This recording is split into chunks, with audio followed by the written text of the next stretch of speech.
I'm Panache. I'm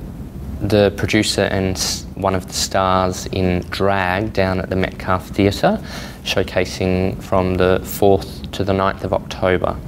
And we're also starting off Pride Month, so there'll be a lot of people from all over WA coming down to celebrate and take part in the show as well. When I wanted to do drag, I wanted to make a statement. I knew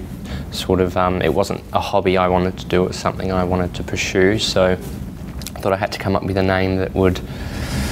just sort of say who I am, and Panache seemed to do that for me. You know, it's that classy, elegant sort of stance that I feel like I've held. So, yeah.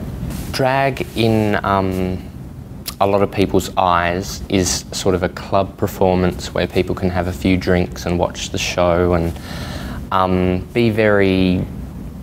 casual about it, you know, have a glance, have a chat, have a, you know, another glance. Whereas what we've done here is taken it outside of the club environment and put it into the theatre for it to be respected, and not just doing sort of modern day songs, but taking it as far back as Shakespearean times when men played female roles, and also looking at the different genres of drag, from impersonation to comedy to drag as an art form, and that can be anything from vocal singing to complete mime without any vocals, like just movement of the hand and the expression in your face and emotions and all that sort of thing. So there's a lot of people out there that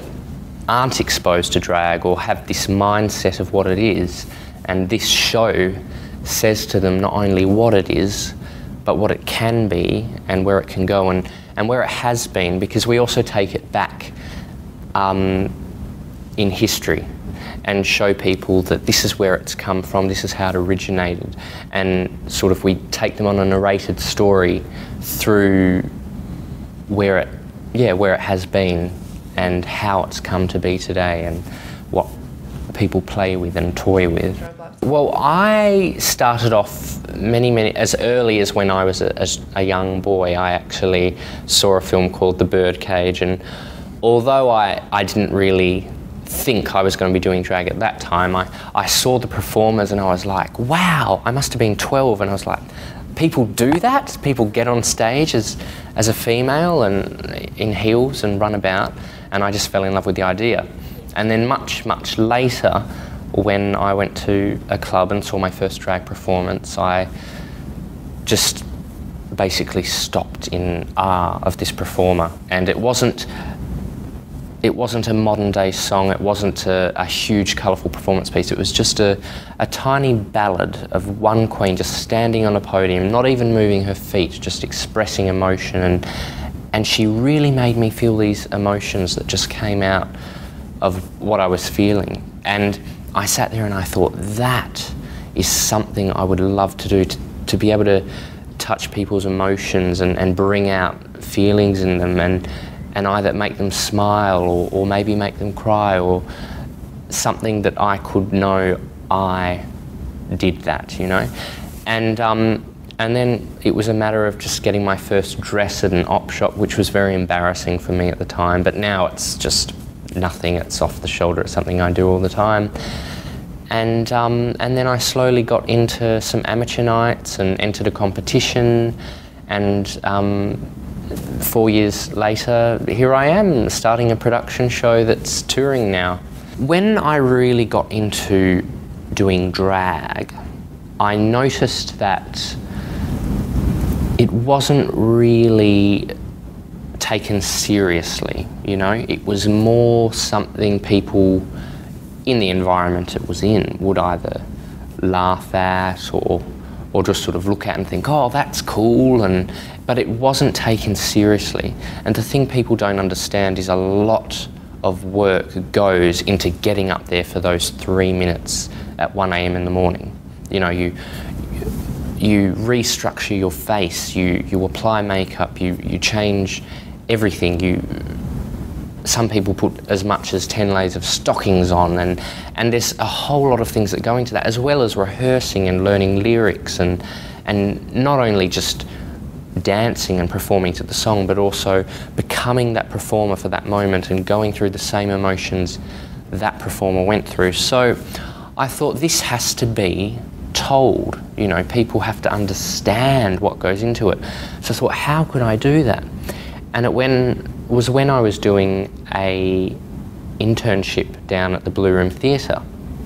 for producing. And at the end of that internship, I thought this would be a perfect platform to show people what drag is, because the Blue Room has an established audience, they have reoccurring seasons, and I thought it was definitely guaranteed to get noticed. So I came up with this concept with a very renowned writer in the city, John Aitken, and together we formed this narrated piece that not only showed people drag is fun, and for a moment, you know, you can witness Bette Midler or Liza Minnelli or Tina Turner, but